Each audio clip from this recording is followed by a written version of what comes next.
Le calcul sur les dates, numéro 1, il faut ajouter 8 ans, 14 mois, 42 jours à la date du 1er mars 2017 qui est déjà inscrite dans la cellule ici E6.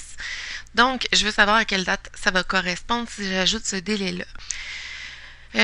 Ma date de fin, donc la date à laquelle je vais me rendre si j'ajoute ce délai-là, je dois la trouver dans la cellule E8. Donc, pour ajouter un délai à une date, je vais utiliser la fonction date, donc égale date. Et là, je dois préciser l'année, le mois, le jour.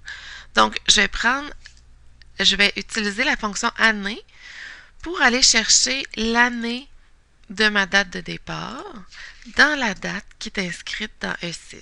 Donc, je prends l'année dans E6, ce qui me donne 2017, à laquelle j'ajoute 8 ans. Donc, j'ajoute plus 8.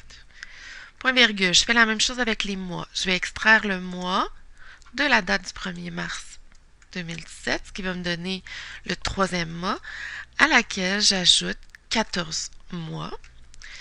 Et on termine avec le nombre de jours. Donc, j'extrais le jour du mois de la date du 1er mars qui me donnerait le premier, auquel j'ajoute 42 jours. Je ferme ma parenthèse de ma fonction date, j'appuie sur la touche Entrée, ce qui me donne comme date le 12 juin 2026. Et quel jour de la semaine serons-nous le 12 juin 2026? Eh bien, pour le savoir, j'utilise la fonction jour-sum pour jour-semaine, avec un égal au début, évidemment.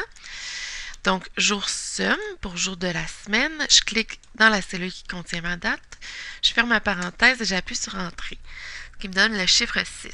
Si on sait que dimanche, c'est le chiffre 1, on déduit donc que le 6, c'est le vendredi.